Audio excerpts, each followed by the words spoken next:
الحمد للہ رب العالمین والصلاة والسلام علی سید الانبیاء والمرسلین اما بعد فاعوذ باللہ من الشیطان الرجیم بسم اللہ الرحمن الرحیم الف لام را تلک آیات الکتاب وقرآن مبین ربما یود الذین کفروا لو کانوا مسلمین۔ سورۃ الحجر ہے اور آیت نمبر 1 اور 2 ہے۔ یاد رکھیں یہ سورت جو ہے یہ مکہ المکرمہ کے اندر نازل ہوئی ہے اور اس سورت میں 6 رکوع اور 99 آیات ہیں۔ حجر ایک وادی کا نام ہے جو مدینۃ المنورہ اور ملک شام کے درمیان ہے۔ وہاں کی رہنے والی قوم سمود ہے جو کہ حضرت صالح علیہ السلام کی قوم تھی۔ ان کے متعلق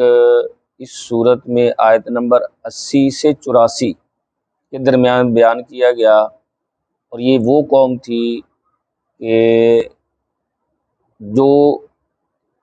پتھروں کو تراش کر اس کے اندر گھر بناتی تھی۔ ہجر کا ایک مطلب ویسے عقل ہوتا ہے اور دوسرا مطلب پتھر ہوتا ہے، جو پتھروں سے تراش کر گھر بنائے جائے، چونکہ وہ قوم پتھروں کو تراش کر یعنی پہاڑوں کو تراشتے اور اس کے اندر جس طرح غار ہوتی ہے غار کی طرح گھر بناتے اور اس کے اندر جو ہے وہ رہائش پذیر ہوتے۔ جہاں تھوڑے پہاڑ ہوتے وہاں تھوڑے رہائش پذیر ہوتے، اور جہاں پہاڑوں کی تعداد زیادہ ہوتی تو وہاں زیادہ لوگ رہائش پذیر ہوتے۔ اور یہ اس قدر تن آور اور جان آور تھے کہ پتھروں کو توڑنا ان کے لیے معمولی کام تھا۔ اور انہی کے درمیان ایک کنواں تھا جہاں حضرت صالح علیہ السلام کی اونٹنی جو ہے وہ پانی پیا کرتی تھی۔ جب انہوں نے حضرت صالح علیہ السلام کی اونٹنی کی کونچیں کاٹی تو پھر اللہ تعالیٰ نے اس ساری قوم کو جو ہے وہ تباہ و برباد کیا، چونکہ ان کے متعلق اس صورت میں بیان کیا گیا ہے، اسی لیے اس صورت کا نام حجر ہے۔ نبی کریم صلی اللہ تعالیٰ علیہ وسلم نے اس کے متعلق حجر کے متعلق فرمایا کہ آقا کریم علیہ السلام اپنے صحابہ کے ساتھ جو ہے وہ ایک سفر پر تھے تابوک کی طرف، تو جب اس جگہ سے گزرنے لگے تو ارشاد فرمایا جس سے ہو سکے روئے اور جس سے یہ نہ ہو سکے تو کم از کم رونے والا انداز اپنائے،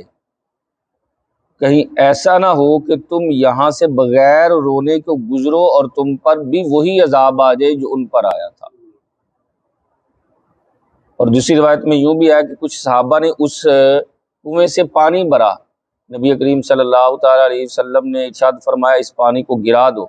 کچھ نے آٹا گوندا ہوا تھا، سرکار نے فرمایا اس آٹے کو بھی گرا دو، کہ یہ وہ جگہ ہیں جن پر اللہ تعالیٰ کا عذاب آیا ہوا ہے۔ اور سورۃ الحجر کے اندر چونکہ یہ مکی صورت ہے، یاد رکھیے مکی صورتوں کے اندر عمومی طور پر اللہ تعالیٰ کی وحدانیت اور مرنے کے بعد اٹھنے کے احکامات، اور اس میں قرآن پاک کی حفاظت کی ذمہ داری، پھر شیطان مردود کا مردود ٹھہرایا جانا، آدم علیہ السلام کا جنت میں رہائش پذیر ہونا، آقا کریم علیہ السلام کو تسلی دینا،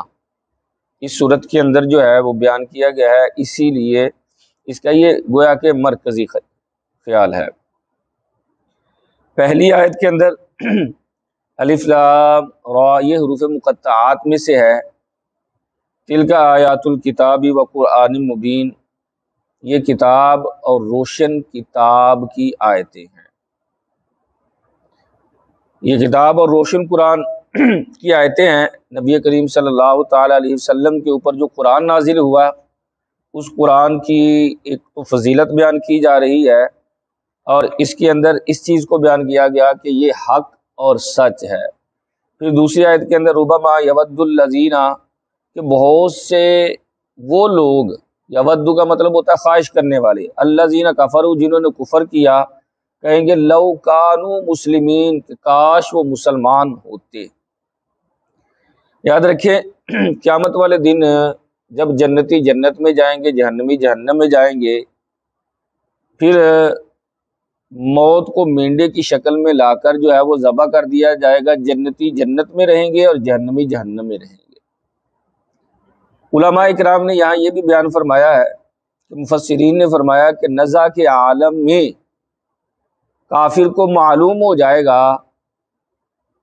کہ میں غلط راستے پر ہوں، میں نے غلط دین کا چناؤ کیا ہوا ہے، اصل میں جو سچا دین ہے وہ تو دین اسلام ہے۔ اس وقت وہ یہ کہے گا لو کانوا مسلمین، کاش کہ وہ مسلمان ہوتا، لیکن اس وقت اسے فائدہ کوئی نہیں ہوگا۔ دوسری روایت میں یوں ہے کہ قیامت کی ہولناکیوں میں جب اسے اپنے اعمال کی فکر ہوگی تو اس وقت یہ کہے گا، اور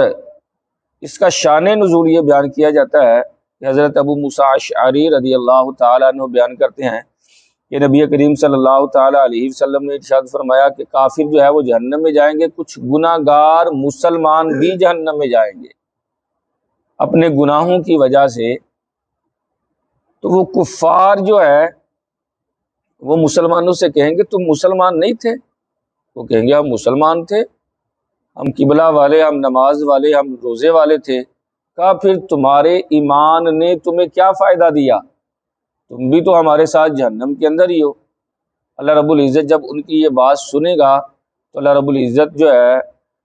فرشتوں کو حکم ارشاد فرمائے گا کہ جو جو مسلمان جہنم کے اندر ہے ان کو جہنم سے نکال دیا جائے۔ جب جہنم سے نکالا جائے گا تو اس وقت جو ہے پھر جہنمی یہ کہیں گے لو کانو مسلمین، کاش کہ آج ہم بھی مسلمان ہوتے تو آج ہم نکال دیے جاتے، لیکن وہ چونکہ اب کافر تھے اور کفر پر ان کی موت ہوئی، لہٰذا وہ ہمیشہ ہمیشہ کے لیے جہنم میں رہیں گے۔ اور یاد رکھیں قیامت کے دن کافر اور مسلمان دونوں حسرت کریں گے۔ ایسا نہیں ہے کہ صرف کافر ہی حسرت کرے گا کہ لو کانوا مسلمین، کہ کاش وہ مسلمان ہوتا۔ نبی کریم صلی اللہ تعالیٰ علیہ وسلم کی حدیث سنیں، فرمایا اگر کوئی بندہ مومن پیدائش کے دن سے اپنے چہرے کے بل گر جائے، یعنی عبادت میں لگ جائے، جس دن وہ پیدا ہوا ہے اس دن سے لے کر مرنے کے دن تک کوئی بھی گناہ نہیں، کوئی وقت کا ضیاع نہیں، ہر لمحہ عبادت میں گزارے، فرمایا وہ شخص بھی قیامت کے دن جب اٹھایا جائے گا اور اللہ کی رحمتوں کو دیکھے گا تو وہ بھی کہے گا کاش مجھے دوبارہ دنیا میں بھیج دیا جائے،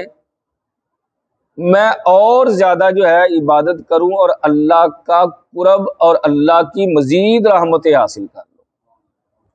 کافر کی تو آپ نے تمنا سن لی، اور کافر یہ کہے گا کہ کاش میں مسلمان ہوتا، لیکن دونوں کی تمنا میں فرق یہ ہے کہ کافر کی تمنا پرلے درجے کی حسرت ہوگی، مومن کی تمنا مزید قرب الہی پانے کی ہوگی